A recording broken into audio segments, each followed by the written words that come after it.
The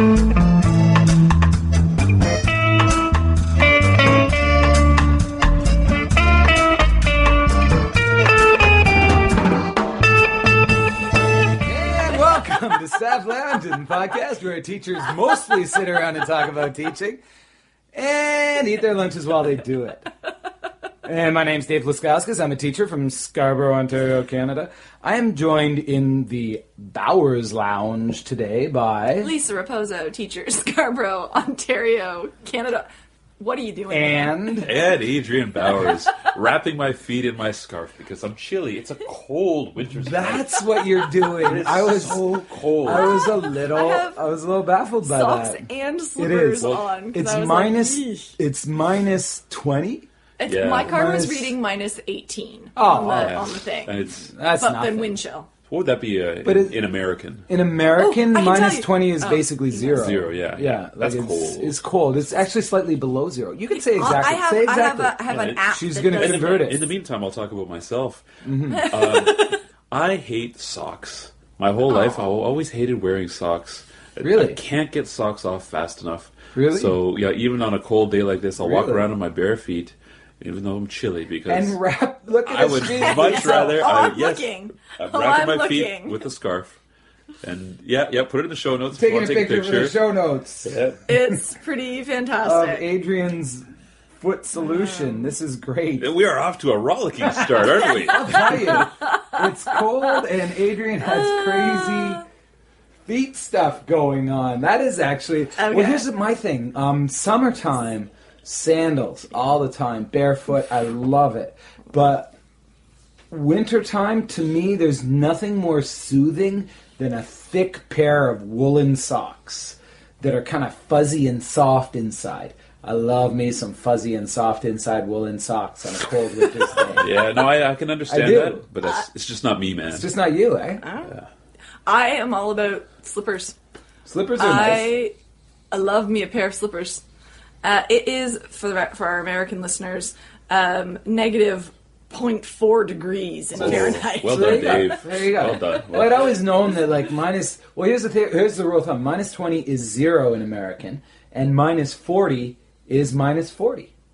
Ah. So it catches up to it at minus 40. So basically at minus 40 Fahrenheit, and that's what I had been taught. Is that correct? Minus 40 20, Celsius. Minus 20 Celsius is minus 4 Fahrenheit. Okay. That's what my app says. Yeah. All right. At the risk of having to edit, we're going to move on because I do believe we're getting bogged down, and that's no one's fault but my own. Anyone want to start with a how's your week? Lisa? Sure.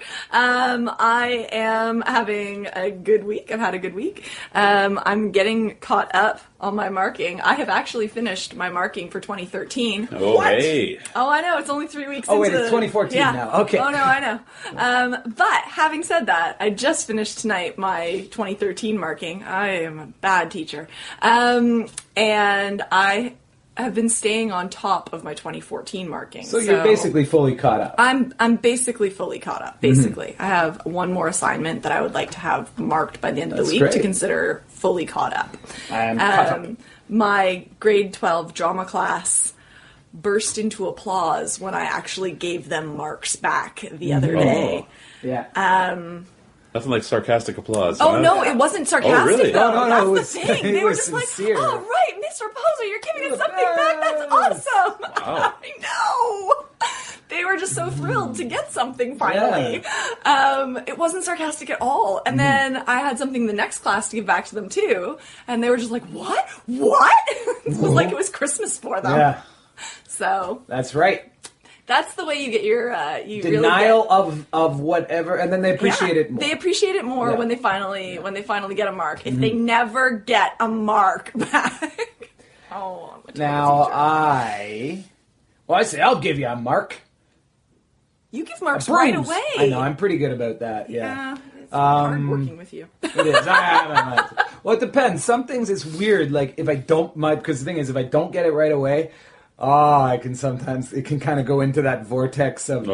Because whatever you don't do becomes bigger and bigger in your head, and then, it becomes this gigantic boulder that can never be moved. Yeah. And then you look at it, it was really just a little pebble. Yeah, when you finally get around to sitting and doing it, you're like, oh, yeah, I totally should have done this should have done 3 months ago. We'll go to my week, because we're going to go how's your month for Adrian. My week, I'm going to just focus on one really interesting thing that I did this week. I was in a reality television show. I was actually in a prank show. It's a pilot for a prank show. I don't know if I can say the name, but I didn't sign any non-disclosure agreements. So it's called The Human Show, and it's analogous to a TV show called What Would You Do? Do you know that show? I do, yeah. For our listeners who don't know it, basically the premise of it is that there's a scenario that sort of tests a person's ethics, and it's a hidden camera show, and basically people get they sort of have to explain why they made the choices they made. I'm uncomfortable already. Yeah. I can't actually watch What Would You Do? Because it makes me so uncomfortable. Well, you feel bad. You feel bad for the people. Anyway, so I was actually, interestingly enough, considered an actor, although I wasn't. I'll never be on camera. It was actually kind of cool because they originally offered me a job, and I said, ethically, I can't do it. I would have had to have left school to do it. And I said, to me, that's very wrong. You can't be a teacher and they were like, take a sick day. I'm like, no, to me, that's ethically wrong. I'm not sick. I'm not going to take time off to do another job I'm getting paid to do. So then they turn around and say, all right, how's about you work for half the time, you make the exact same amount of money, and you don't have to leave school early, you just leave at the end of the day and come by. And I was like, that is an excellent deal. I have to be more difficult. You played hardball. I didn't play hardball. I was playing no ball. I was just and I'm saying stuff like, I'm sure there's an actor out there who's struggling and he can get this on his reel. I'm sure there's somebody, this means nothing to me. Anyway, long story short, my job was to be the doorman, and the prank was this, these people had been told the accomplice took the mark. Interestingly enough, our first mark, his name was Mark. I thought that was quite ironic. And they take the mark and they tell him, we got invited to this cool charity casino, and will you come along with me? So they come, and it doesn't really look that friendly. So my job is to be kind of unfriendly. Although actually nobody told me that. I just decided it. I was making decisions, acting decisions left and right. I was developing a backstory for my character, and you know what was great? Nobody cared. Because really the most important... You're not even on camera. I'm not on camera. I just had to make sure that they came in and they went downstairs. And so anyway, when the Mark went downstairs, he started gambling, and he actually gets comped some chips. And he strikes up a conversation with this other guy at the table he's never met, and they sort of become friendly, blah, blah, blah. That guy goes away. He gets called into the VIP room to gamble with his comp chips, and the guy that he had struck up a conversation with, basically a couple of minutes in the room, the guy comes in, and he's being dragged in by these huge bouncers. They got these big guys, bigger than you, Adrian, big dudes. And they drag him in, and they're he's sort of roughed up a little bit, and they're like, hey, this guy says he knows you, and he says he owes us $175, and if you don't pay him, we're taking him out back. And so the guy's like, please help me. And they have to decide whether they're going to cash in their chips and keep their money, or cash in their chips and help the guy out. Now, how much were they comped? They were comped more than $175. So they wouldn't be out of pocket to save this guy's bacon. They would not be out of pocket to save this guy's bacon. And only one of 3 people actually helped him. And it was and boggles my mind. Which does boggle a little bit. Because it's not even their money. Well, some people were like, I didn't know him. One person made a good point. I actually asked my class about this. And I said, well, what would you do? What would you do? They should call it that. Anyway. And one person said, well, I'd say no, because there's nothing to say that this guy doesn't get into more trouble and I'm on the hook for it again. Yep. And I thought that was actually a fair point. Yeah. But it was kind of an interesting show. A few things I learned about doing prank shows that were really interesting. One is it's like live theater. You can't say cut. Once the gag starts, you can't stop and say, man. Can we reset this or whatever? Yeah. Another thing I learned is that potentially, not on this show, but on some shows, you can have ringers. They'll actually bring people in who are in on the gag, and they're actors, and their job is to sort of react to stuff so they at least get something for the night. because if 3 people figure out the gag, you're kind of screwed. You know, you have no footage. You don't have a show, right? So you're telling me a reality show was less than honest I about... am telling you that. But, you know, I knew that about everything, but I didn't know that about prank shows. But I will say this, had a hell of a lot of fun. Sounds like fun, yeah. And I got to be a bouncer. I got to be a total jerk. I got to be like, you know, people come up to me, it's a private party, sir. And I actually did the bouncer jerk thing.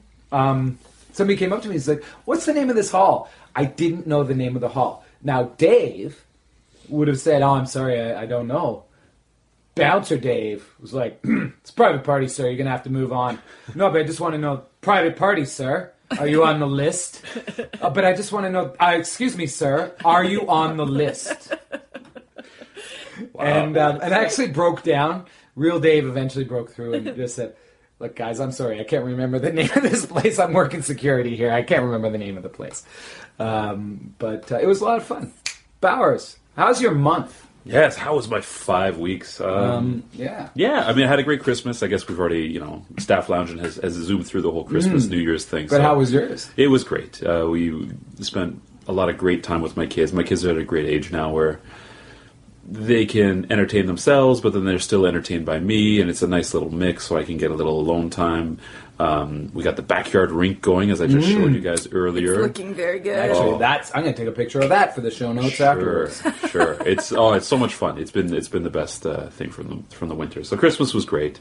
New Year's was good. Little development on New Year's Eve. I committed something in the podcasting world known as podultery. You cheated on us? You were on another podcast? I was on another podcast. No way. Way. Oh. What podcast? So it's by this athlete support group, young athlete support called Risealthlete. They follow us. They do follow, yes. And so Anthony, who's the director of the program, I've been in contact with him. He's helped me out with certain things, and I've contributed to his blog and his website. And he asked me if I'd want to be on his podcast. I said sure. So we talked on New Year's Eve. And it was pretty cool. It's not being posted for another month or so. So, but maybe you could. They're focusing on some Olympian for the next couple weeks, if you can imagine. Hell? I know. Oh, we have head coach of special teams for Scarborough Thunder sitting right here. I know, but they're going to go with some Olympian. Anyway, so it'll be up, I think, late February sometime. Cool. Well, give me all the. Well, I'll throw all the info. I'll start plugging it now. For sure. Because we want that to be up to a crescendo of millions of people, and then he'll call you back. Yeah. But it was good. What did you talk about? Was it a special thing? Or? So I mean, he's only known me as a teacher and a coach, and so. And did you know him before, or did he just hook you through the whole podcast thing? No. We had hooked up a couple of years ago through my coaching football. He was doing an event with the Vanier Cup. So I brought some of my athletes down, and they met some inspirational speakers, and it was a really cool thing. And I remember that. Yeah, it was. That was great. The kids really liked that. Yeah. So ever since then, we've been in contact, and like I said, I contribute to his site every once in a while. So I thought we'd be talking about coaching. He asked me to prepare some anecdotes and all that. I'm like, yeah, sure. And then a good chunk of the first part of it was him just asking me about my university football career. And so I turned into the old guy talking about the glory days. And, I'll tell you. Yeah, no, but it was... One thing for sure, athletes in my era were way better than athletes today. Exactly. Or in the eras previous to me. Yeah. No, but I mean, I'm at the point now where I don't think of myself as a football player anymore, because it's been a long time. But but he was digging up my old accomplishments I had and all that. You have many accomplishments. Yeah, I'll be honest with you, Adrian. If I had the kind of accomplishments that you had, I would lead with them in most conversations. I'm Dave Buscas, the CIAU All-Star. CIS All-Star? CIS? Back then it was CIAU. CIAU it was back then, yeah. But so that was great. Anyway, we'll keep you posted when that one gets posted. When that gets posted. Mm-hmm. What else? I've had a great time as the coach of our ski team. I think I talked about that last month. What a sweet game. Oh, it's wonderful. It's so great. We our first week back from school, we had our training. Can you tell me how much coaching you actually do? What? Well, if by coaching you mean skiing down the hill and getting on the lift. What kind of skiing is it? Is it downhill or is it cross country? It's alpine, yeah. Okay. So we've got a couple parents coaching who they're the technical coaches. They know their stuff and they're great. But on top of it all, these are all skiers, and I'm a snowboarder.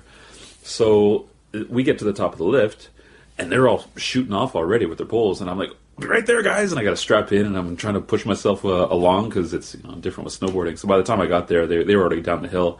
So I made the decision that I would just kind of float and read my book and take it easy.